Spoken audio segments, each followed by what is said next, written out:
সেনাপতি আব্দুল কাদের সেলজুকিকে যখন জানানো হলো এই ব্যক্তি কনৌজের মহারাজা, তখন তিনি একথা বিশ্বাস করতে পারছিলেন না।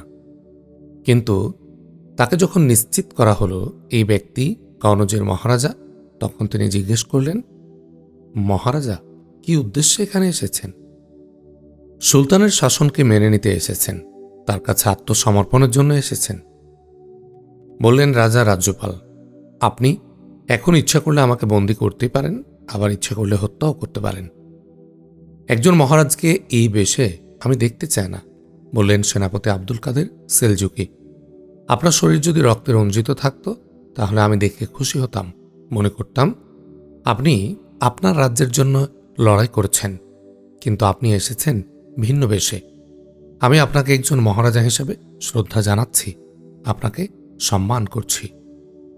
কাদের সেলজুকি তার সহকর্মীদের নির্দেশ দিলেন, মহারাজাকে গজনীর শীর্ষ উমরা অভিজাতদের পোশাক পরিয়ে এখানে আনা হোক এবং তার সফর সঙ্গীদেরকে রাজকীয় অতিথি হিসাবে সম্মান দেয়া হোক। কিছুক্ষণ পর মহারাজা রাজ্যপাল গোসল করে শরীরের মাখানো ধুলো ময়লা পরিষ্কার করে সুন্দর রাজকীয় পোশাক পরিধান করে সেনাপতি আব্দুল কাদের সেলজুকির সামনে হাজির হলেন। আব্দুল কাদের সেলজুকি মহারাজকে জিজ্ঞেস করলেন, আপনি যে গজনী সুলতানের আনুগত্য করবেন এবং নিজেকে বন্দী থেকে তো ভাবছেন, এর বিনিময়ে আপনার কাছে এমন কি আস্থার জিনিস আছে যার প্রেক্ষিতে আমরা আপনাকে বিশ্বাস করব? আপনারা নিশ্চয় এখানে আমার খাজানচিখানা শূন্য পেয়েছেন। আমি সব ধন সম্পদ এবং রাষ্ট্রীয় ধনভাণ্ডার আমার সঙ্গে নিয়ে এসেছিলাম। আমার রাজ্যে বাড়ি নামে আরেকটি জায়গা আছে এবং সেখানে আমার কিছু সৈন্য রয়েছে। আপনি যদি এ ব্যাপারে আমাকে আশ্বাস দেন বাড়িতে আমি পুনর্বার আমার রাজত্ব প্রতিষ্ঠা করতে পারব, তাহলে আমি আপনাদেরকে এই যুদ্ধের সম্পূর্ণ ব্যয়ভার পরিশোধ করব এবং বার্ষিক করও দেব। তাছাড়া আপনাদের সাথে মৈত্রী চুক্তিতেও আমি সম্মত হব। আপনি রাজধানী ত্যাগ করেছিলেন কেন?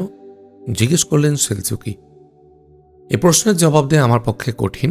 এর জবাব ভবিষ্যতের জন্য থাক। এর কারণটা জানাটা একটা খোসামদি হবে। আমি আমার দেবতাদেরকেও কখনো তোষামোদ করিনি। আপনি কি ইসলাম ধর্মগ্রহণ করবেন? ধর্মের ব্যাপারে আমি খুবই বিরক্ত, বললেন মহারাজা। আপনার আচার ব্যবহারে আমি এতটাই মুগ্ধ হয়েছি যে কোনোদিন হয়তো আমার অন্তর আমাকে বলে বসতেও পারে, তুমি ইসলাম গ্রহণ করো। কিন্তু এ মুহূর্তে আমি ওসব কথা বলতেই চাই না। আপনি আমার আবেদনের ব্যাপারে চিন্তা করুন। আমি গজনী সুলতানের পক্ষে আপনার আবেদন মঞ্জুর করলাম, বললেন সেনাপতি আব্দুল কাদের। আপনি নতুন করে রাজ্য গঠন করুন, তবে আমার কয়েকজন সামরিক কর্মকর্তা বাড়ি গিয়ে আপনার কার্যক্রমের ব্যাপারে খোঁজখবর নেবে। এখনই আপনার সাথে লিখিত মৈত্রী চুক্তি সম্পাদিত হয়ে যাবে।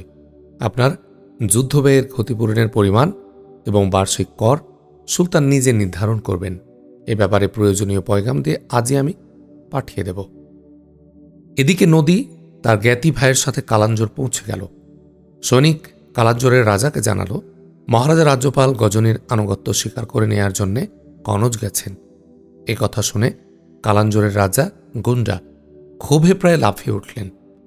তখন গোয়ালিয়রের রাজা অর্জুনের কাছে পয়গাম পাঠালেন, আমরা যা আশঙ্কা করেছিলাম অবশেষে তাই ঘটেছে। রাজ্যপাল গজনীর আনুগত্য স্বীকার করে মুসলমানদের সাথে মৈত্রী চুক্তি করেছে। এখন রাজ্যপালকে হত্যা করা ছাড়া আমাদের আর কোনো গত্যন্তর নেই। আর রাজা ভীমপালকে সাথে নিয়ে চিরদিনের জন্য গজনীর সুলতানকে খতম করা ছাড়া আমাদের আর বিকল্প কোনো পথও নেই। আসুন আমরা শেষ এবং চূড়ান্ত লড়াইয়ে নেমে পড়ি। 1019-20 খ্রিস্টাব্দের হজ মৌসুমের আর কয়েকটি মাস মাত্র বাকি আছে। হজে যাওয়ার জন্য হজ গমনের যাত্রীরা প্রস্তুতি শুরু করেছেন। তখনকার দিনে এক একটি অঞ্চল থেকে হাজারো যাত্রী একত্রিত হয়ে গন্তব্যে যাত্রা শুরু করতেন। তখনকার দিনে আজকের মতো উড়োজাহাজ তো ছিল না। হজযাত্রীরা উট, গাধা, ঘোড়া কিংবা পায়ে হেঁটে দল বেঁধে হজ যাত্রা করতেন। হজযাত্রীদের সাথে ব্যবসায়ীরা থাকতেন। কেউ কেউ স্ত্রী সন্তান নিয়ে হজ কাফেলায় অংশগ্রহণ করতেন। কাফেলা যত বেশি বড় হতো, যাত্রীরা তত বেশি নিরাপদ বোধ করতেন, আর কাফেলা যত ছোট হতো ততই বাড়ত নিরাপত্তাহীনতা। কারণ প্রায়ই হজ কাফেলার উপর সংঘবদ্ধ ডাকাত দলের আক্রমণ হতো। এজন্য সবার চেষ্টা থাকত বড় কাফেলার সঙ্গী হওয়ার। তাই কাফেলা যতই সামনে অগ্রসর হতে থাকত, পথে পথে বিভিন্ন এলাকার মুসাফিররা কাফেলার সাথে যুক্ত হতো।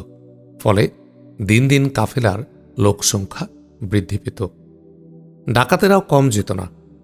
ডাকাত দল বিশাল বিশাল ডাকাত কাফেলা গড়ে তুলত। একসময় এশিয়া মাইনর থেকে যাওয়া হজ যাত্রীদের লুটতরাজ করতে খ্রিস্টান রাজ শক্তিগুলো লুটেরাদের সঙ্গে তাদের নিয়মিত সেনাদেরও নিয়োগ করত। ঐতিহাসিক সূত্র থেকে পাওয়া যায়, হাম্মাদ বিন আলী নামের এক লোক ছিল সুলতান মাহমুদের শাসন আমলে আরব অঞ্চলের সবচেয়ে কুখ্যাত এবং শক্তিশালী ডাকাত সর্দার। এই ডাকাত সর্দার পশ্চাৎপদ আরব বেদুইনদের একত্রিত করে বিশাল এক ডাকাত শক্তি গড়ে তোলে। তার এই ডাকাত দল সারা বছরই বিভিন্ন কাফেলায় লুটতরাজ করত। তার ডাকাত দল ছিল নিয়মিত একটা সেনাবাহিনীর মতোই শক্তিশালী এবং প্রশিক্ষণপ্রাপ্ত। এই ডাকাত গোষ্ঠী আরব দেশের সীমান্তবর্তী এলাকাগুলোতে হজ যাত্রীদের কাফেলাতেও লুটতরাজ চালাত, এমনকি যুবতী মেয়েদের পর্যন্ত তুলে নিয়ে যেত। ডাকাত সর্দার হাম্মাদ বিন আলীর ডাকাতরা গজনীর কয়েকটি হজ কাফেলাকেও লুট করে। সুলতান মাহমুদের কানেও এ খবর পৌঁছে, কিন্তু হিন্দুস্তানের যুদ্ধ আর স্বগোত্রীয় কুচক্রী শাসকদের শত্রুতার কারণে তিনি ডাকাত দল নির্মূলের প্রতি মনোযোগ দিতে পারেননি। তাছাড়া এ ব্যাপারে কোনো পদক্ষেপ নেয়ার জন্যে অনেক বাধা বিপত্তিও ছিল। কারণ গজনীর যেসব হজ কাফেলা লুটতরাজের শিকার হয়, এই ঘটনাস্থল ছিল আরব এলাকায়, যে এলাকা ছিল গজনীর রাষ্ট্র সীমানা থেকে অনেক দূরে, অন্য শাসকদের নিয়ন্ত্রণে। অন্যের সীমানায় গজনী থেকে শত শত মাইল দূরের কোনো ডাকাত দলের বিরুদ্ধে অভিযান চালানোটা ছিল তার জন্যে দুরূহ ব্যাপার। সুলতান মাহমুদের শাসন আমলে বাগদাদের কেন্দ্রীয় খলিফা ছিলেন কাদের বিল্লাহ আব্বাসী। তখন মুসলিম বিশ্বের কেন্দ্রীয় শাসন বাগদাদ কেন্দ্রিক।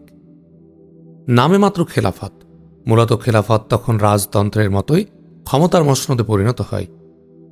আল কাদের বিল্লাহ একটি এলাকার শাসকও ছিলেন।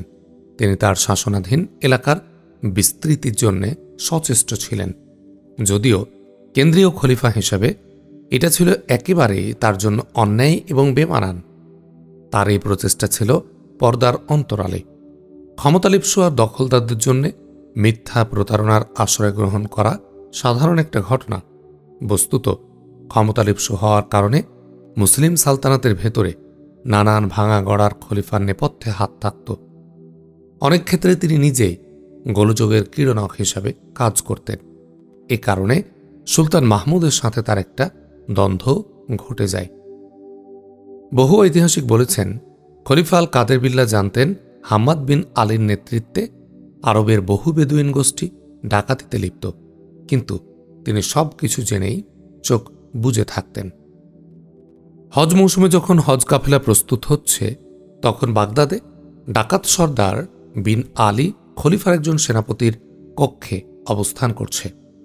তার সাথে ছিল সুন্দরী যুবতীদ্বয়। সেনাপতি যুবতীদের দেখে মুচকি হাসছিল।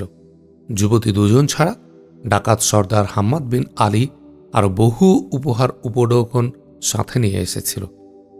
কিছুক্ষণ পর দুই তরুণী আর উপহারগুলো অন্য কক্ষে চলে গেল।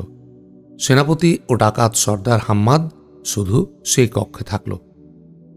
খলিফার মন মানসিকতা, মেজাজ মর্জি এখন কেমন মনে হচ্ছে সম্মানিত সেনাপতি? জিজ্ঞেস করল হাম্মাদ, কারণ হজের মৌসুম তো ঘনিয়ে আসছে। খলিফার মেজাজ আমার হাতে, বলল সেনাপতি। আমি জানতাম মৌসুম শুরু হওয়ার আগে তুমি আসবে। আমার অংশ যদি তুমি ঠিক মতো পৌঁছে দাও তাহলেই হলো। তুমি খলিফার চিন্তা করো না। খলিফা ক্ষমতার গদির প্রেমিক। তার চারপাশে এমন দরবারি লোকজন দরকার, এবং আছেও তারা যারা তাকে ধারণ করবে। খলিফা সারা দুনিয়ার বাদশাহ, দুনিয়ার সিংহভাগের রাজত্ব তার অধীন। প্রজারা তার রাজত্ব অত্যন্ত খুশি। তোষামোদের এ কাজ আমরা দক্ষতার সাথে করছি। খলিফা যেসব ব্যাপারে খুশি থাকে আমরা তাকে তেমনটাই রাখতে চাই। আমরা ধারণা দিয়েছি তুমি একজন বিরাট বড় ব্যবসায়ী, যার ব্যবসা গজনী থেকে হিন্দুস্তান এবং আরব থেকে মিশর পর্যন্ত বিস্তৃত। এখন আমি আমার ব্যবসা গজনী পর্যন্ত বিস্তৃত করতে চাই। ওখান থেকে আমি খবর পেয়েছি হাজারো লোকজনের কাফেলা হজের জন্য আসছে। ধীরে ধীরে তাদের সংখ্যা নাকি আরও বাড়বে। আমাকে জানানো হয়েছে এই কাফেলার মধ্যে হিন্দুস্তান থেকে আনা বহু মূল্যবান ধন সম্পদ আসছে। আচ্ছা সেনাপতি সাহেব, এ কথা কি ঠিক? গজনী সুলতান হিন্দুস্তান খালি করে সব ধন সম্পদ নিয়ে এসেছে? আরে, তার পাঠানো উপহার তো খলিফার কাছেও পৌঁছেছে। জবাব দিল সেনাপতি, এটা ঠিক। সুলতান মাহমুদ হিন্দুস্তান থেকে এই পরিমাণ সোনাদানা, মণিমুক্তা, সোনারূপা নিয়ে এসেছে যা তোমার আমার মতো মানুষ কল্পনাও করতে পারবে না। আমাকে বলা হয়েছে সে নাকি তার সেনাবাহিনীকে এসব ধন সম্পদের অংশ থেকে বিনা হিসাবে দুহাতে ঢেলে দিয়েছে, বলল হাম্মাদ। এই সেনাদের আত্মীয় স্বজনরাই এবছর হজ করতে আসছে। হিন্দুস্তানের অনেক দামি দামি জিনিস তারা হজ থেকে নিয়ে যাবে। এগুলো আবার আরব দেশের বাজারে বিক্রি করে অনেকেই নিয়ে আসছে। তাছাড়া সুলতানের সেনাবাহিনীর কাছ থেকে যে ব্যবসায়ীরা মালপত্র কিনে, সেই ব্যবসায়ীরা ওই হজ কাফেলার সাথে আসছে। এমন ধন সম্পদে প্রাচুর্যময় কাফেলা আমার জীবনে একটিও পায়নি। খবর শোনার পর থেকে আমি এই কাফেলার প্রতি সম্পূর্ণ মনোযোগ দিয়েছি। আমি আপনার কাছে এজন্য এসেছি, আমি নিশ্চিত হতে চাই যদি গজনীর এই কাফেলার উপর হাত দেই তাহলে খলিফানা আবার আমার ঘাড় কাটার ব্যবস্থা করেন, কারণ সে তো সুলতান মাহমুদকে ভয় পায়। আরে, কি বলছো তুমি? আমি তোমাকে বলিনি খলিফা তো তোমাকে ব্যবসায়ী বলেই জানে, বলল সেনাপতি। সে কে জানবে গজনী কাফেলাকে তুমি লুট করছ? অবশ্য তোমাকে একটা ব্যাপারে সতর্ক থাকতে হবে, কাফেলা অনেক বড় হবে। তোমার কাফেলাতেও জনবল বেশি থাকতে হবে। হতে পারে সুলতান মাহমুদ কাফেলার সাথে সেনাবাহিনীর কোনো ইউনিট পাঠিয়ে দিতে পারে। শুনেছি সে নাকি একজন পাক্কা মুসলমান। হজ যাত্রীদেরকে সে খুবই সম্মান করে এবং হজ যাত্রীদের সম্ভাব্য সব ধরনের সাহায্য সহযোগিতা করে। এখন আমিও ইচ্ছা করলে বিরাট বাহিনী গড়ে তুলতে পারি, কারণ সকল উপজাতি বেদুইন আমার নিয়ন্ত্রণে। 700-800 লোক সহজেই আমি নিয়ে আসতে পারব, বলল হাম্মাদ। মাননীয় সেনাপতি, আপনি তো বেদুইন কাবিলাগুলো সম্পর্কে জানেন। এরা জন্ম থেকেই যোদ্ধা। এরপরও আমি সরাসরি সম্মুখ যুদ্ধে লিপ্ত হব না। আমি তো সুযোগ বুঝে হঠাৎ ঝটিকা আক্রমণ করে সব লুটে নেব।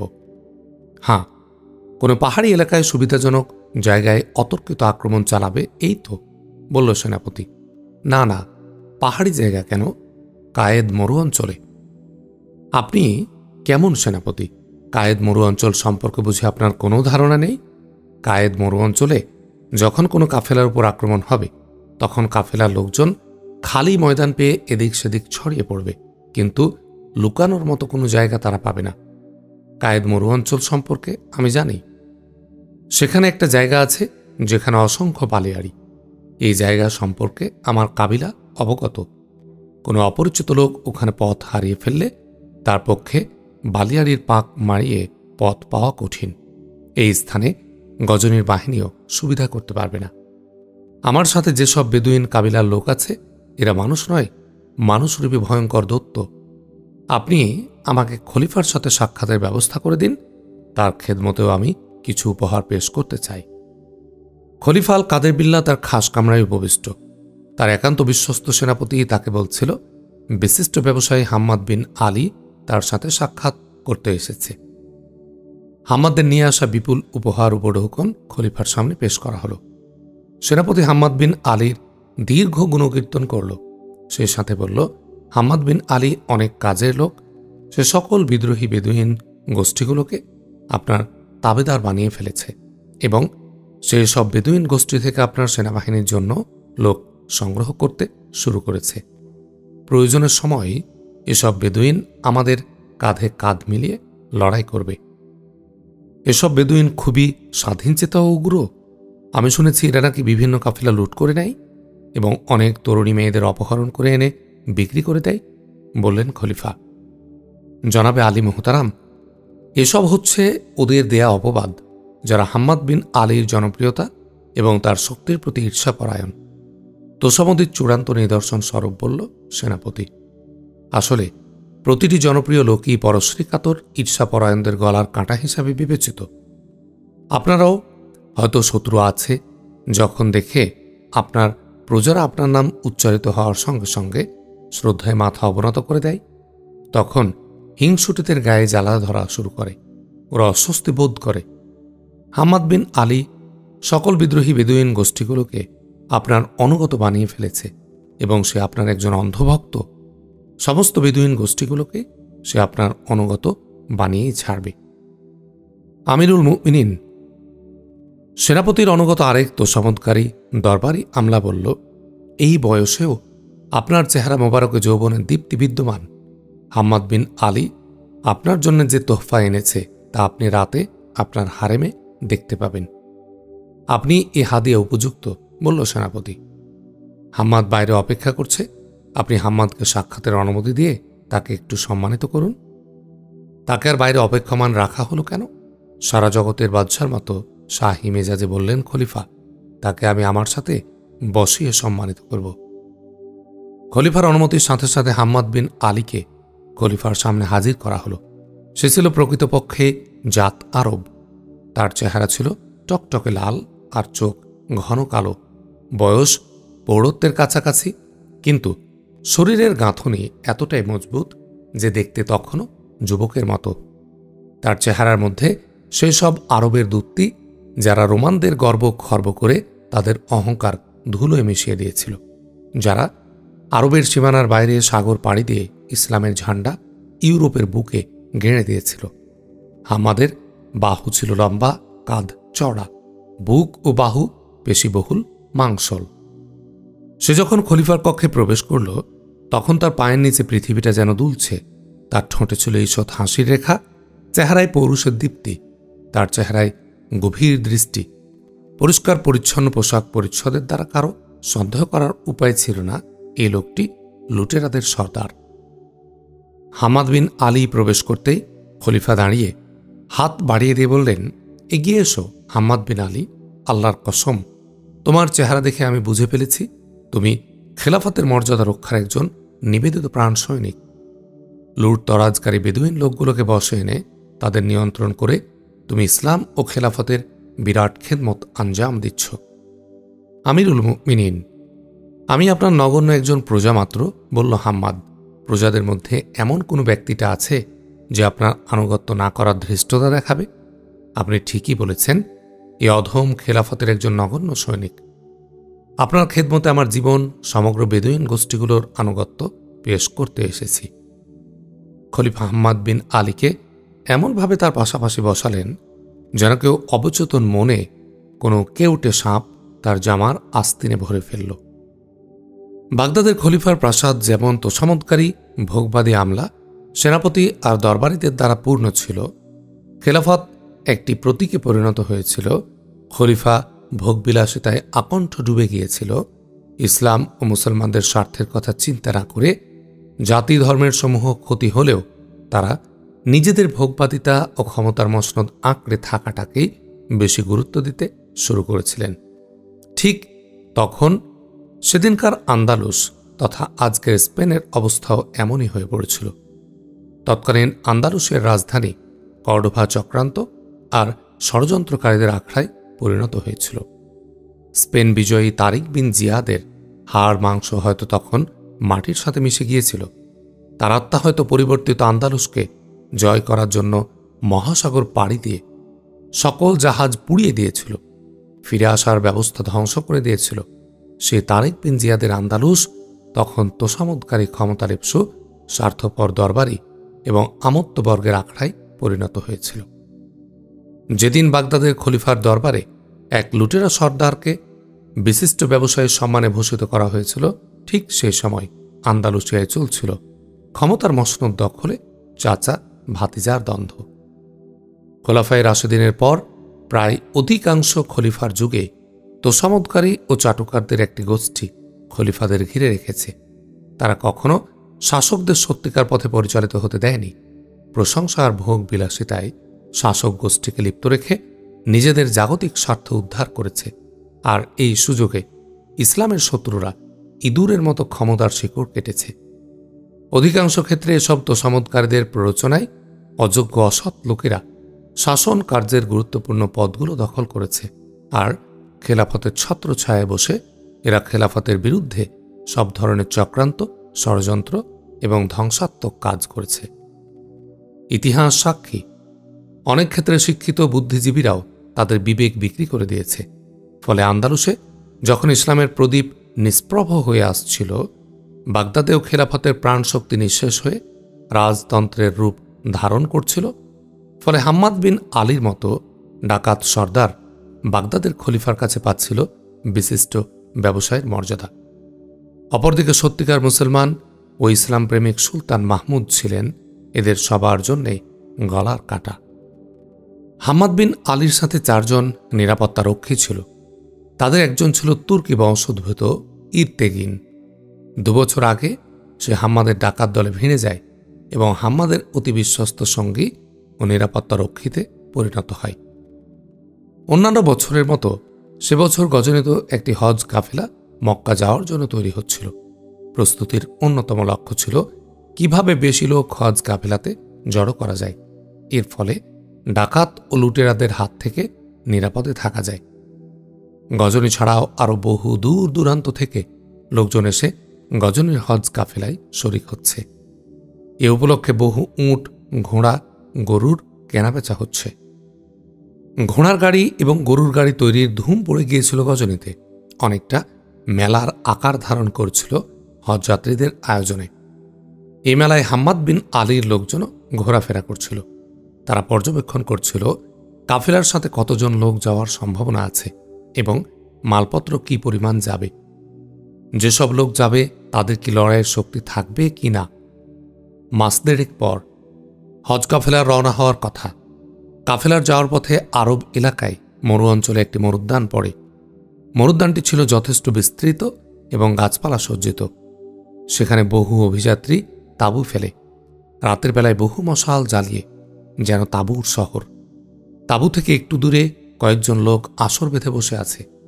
আসরের এক জায়গায় গালিচা বিছানো, সেখানে বসেছিল হাম্মাদ বিন আলী। সেখানেও মশাল ও বাতি জ্বলছিল। এ আসরের মাঝখানে এক নর্তকী নাচছিল। হাম্মাদের সাথে আরও 3-4 জন সুন্দরী যুবতী বসে। এরা অন্যদের শরাব পেশ করছিল। তাদের পরিধেয় পাগড়ির মতো পোশাকে ছিল তারকা খচিত।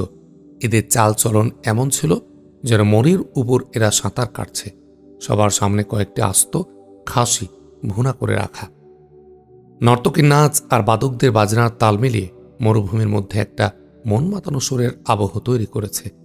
সেই রাতটি যেন ছিল আলিফ লায়লার রহস্য রজনীর মতোই রহস্য ঘেরা এক রাত। মরুভূমির এই অংশটি ছিল সাধারণ গমন পথ থেকে অনেকটা দূরে। এটাই ছিল হাম্মাদ বিন আলীর জগৎ। মরুভূমির মধ্যে যে নৈসর্গিক মরুদ্যান ছিল, এটিকেই হাম্মাদ বিন আলী তার শিষ্যদের আবাসস্থলে পরিণত করেছিল। হাম্মাদ বিন আলী ছিল এই জগতের সর্দার, রাজা, বাদশাহ। এখানে হাম্মাদ ছাড়া জগতের আর কোনো হুকুম চলত না।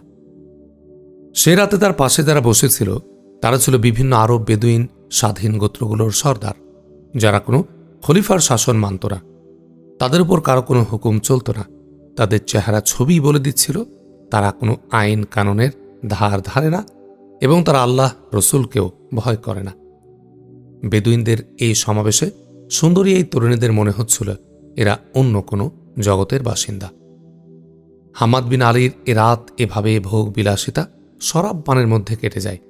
সকালবেলা যখন সূর্য উকি দিল, তখন সব লোক সবুজ বৃক্ষের ছায়ায় টাঙানো তাঁবুতে শুয়ে ঘুমিয়ে পড়ে। মরুভূমিতে আগুন জ্বালিয়ে সূর্য যখন ডুবে গেল, তখন তারা সবাই জেগে উঠল এবং গতরাতের মতো আজও সে আসরে গিয়ে জমায়েত হল। কিন্তু পরের রাতে আর কোনো নর্তকী ছিল না। অবশ্য শরাবপানকারিণীরা যথারীতি উপস্থিত। বন্ধুগণ, বেদুইন সর্দারের উদ্দেশ্যে হাম্মাদ বিন আলী বলল, হজ কাফেলার যাত্রা শুরু হতে যাচ্ছে।